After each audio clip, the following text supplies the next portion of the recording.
So in the previous lecture, we converted our application to display a list of jokes instead of just one joke. Our goal for this lecture is to continue with our joke application, but to hide the punchline of our joke and only reveal the punchline when the user clicks a button. By the end of this lecture, you're going to learn how to use the hidden DOM property to hide and show elements. You're going to know the difference between DOM properties and HTML attributes. You're going to know how to perform input property binding with the square bracket syntax, and you're going to know how to perform output event binding with the bracket syntax. So hiding and showing elements. Let me get some space here.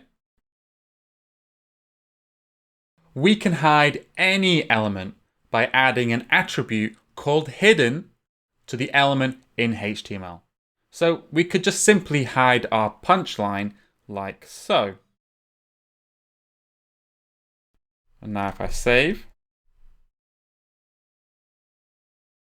and rerun our application, we'll see that the punchline is in fact hidden.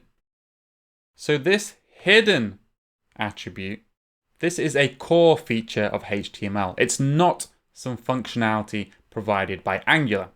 But what we want to achieve is we want to have the effect of adding the hidden property to an element by default and then removing it when the user clicks a button. So to support this, we add the following markup to our p tag. And I'll explain this straight away, but let me add the markup first. So specifically, I added the markup square brackets hidden is equal to true. And now if I rerun the application, you'll see it's working. So a few things to note. So number one, we wrapped our hidden attribute with these square brackets, and we'll go more on that later on. And the second thing to note is we made the attribute equal to true. If we made it equal to false, then we would see the punchline appear again. So if hidden is true, it's hidden. If hidden is false, it's shown. Let me set it to true again. And we say that we have bound the value true to the property called hidden. And this is what we call in Angular input property binding. And it's a very, very important concept in Angular. Before we go any further though, I wanted to discuss the concept of an HTML attribute versus a DOM property. So the distinction between a HTML attribute and a DOM property is important in understanding binding in Angular. HTML is a set of written instructions for how to display a web page. The browser reads the HTML and creates something called a DOM, a document object model. This is the manifestation of all of those HTML instructions in memory. So div would be a DOM object. Under the div DOM object would be two other DOM objects, a h4, a heading DOM object, and a paragraph tag DOM object. Changing the HTML doesn't automatically update a web page unless the user refreshes the browser. Changing the DOM, however, instantly updates the web page. The DOM is the HTML in memory of the browser. So updating the DOM updates the instant current version of the browser. So there is mostly a one-to-one mapping between the names and values of HTML attributes and their equivalent DOM properties, but not always. The hidden HTML attribute is a good example. It only needs to exist on a HTML element to instruct the browser to hide the element. So if we change this to as hidden is equal to false. Hidden is equal to true hides the element, but confusingly, so does hidden is equal to false. In HTML, we just need to add the hidden attribute to hide an element. What it's equal to has no meaning. The DOM representation of the hidden attribute is a property which is also called hidden, which if we set it to true, hides the element, and if we set it to false, shows the element. So Angular doesn't manipulate HTML attributes. It manipulates DOM properties because the DOM is what actually gets displayed, and manipulating a DOM property means the view gets updated straight away. So when we write hidden wrapped in square brackets, we are manipulating the DOM property and not the HTML attribute. And this is why the above, what we're doing, this is why it's called input property binding and not input attribute binding. So looking back at our use of the hidden property, the target inside the square brackets is the name of the property. So in the example we've got, the target is the hidden DOM property. The text to the right of the equal sign is JavaScript code that gets executed and the resulting value is assigned to the target. So true is just JavaScript code. So if you execute true, you get true. But if this was a function, this function would get executed, and whatever this function returned, that would be assigned to the value of the hidden property. So again, we are binding to the DOM property hidden and setting it to true, so the element is in fact hidden. So let's add a property called hide on each joke and set it to true, like so.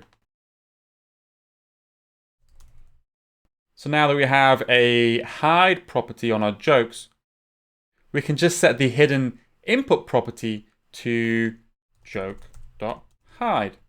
And then if we refresh our page, well, nothing will change because we're still hiding all the jokes. But we want to show or hide the punchline when a user clicks a button. So let's add a button with the label tell me to the bottom of each card. So I'm going to add button with a class button primary.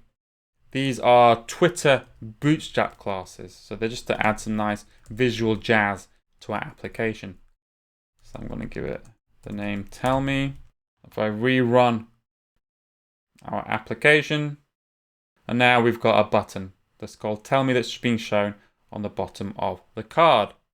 So we want to set joke.hide to false when the user clicks the button, and then back to true again when they click the button a second time. To have Angular call some code every time someone clicks on the button, we add some special markup to our button. So I'm going to add it underneath.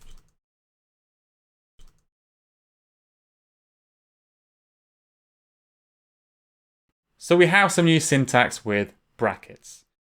The target inside the brackets is an event we want to listen for. We are listening for the click event. Now I want you to pay close attention. This is the round brackets, not the square brackets, the round bracket.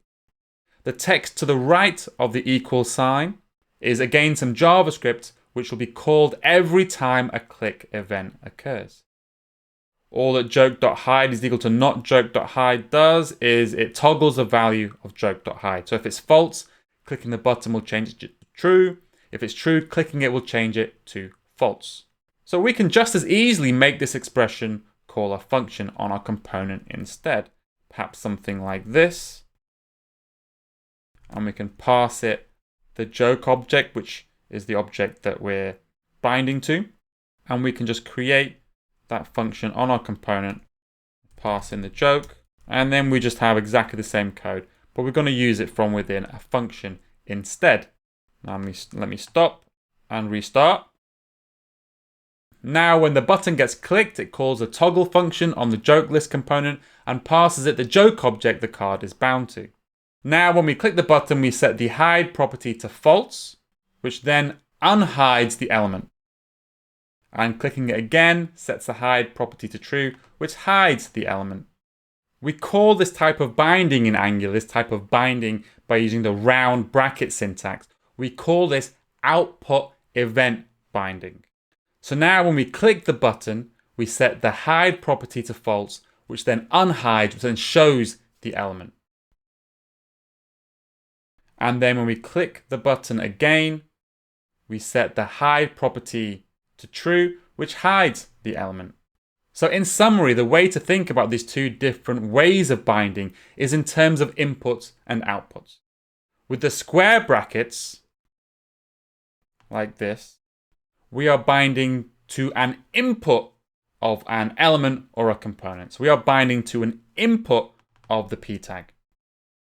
With the round bracket syntax, we are binding to an output event of a component or an element. So you can only go in with the square brackets or out with the round brackets. This is what we call one-way data binding, since data only flows one way, either into or out of a component. It is possible to simulate two-way data binding in Angular, and we'll cover that in a later section on forms. And next up, we're going to look at using a domain model in our application instead of plain old objects.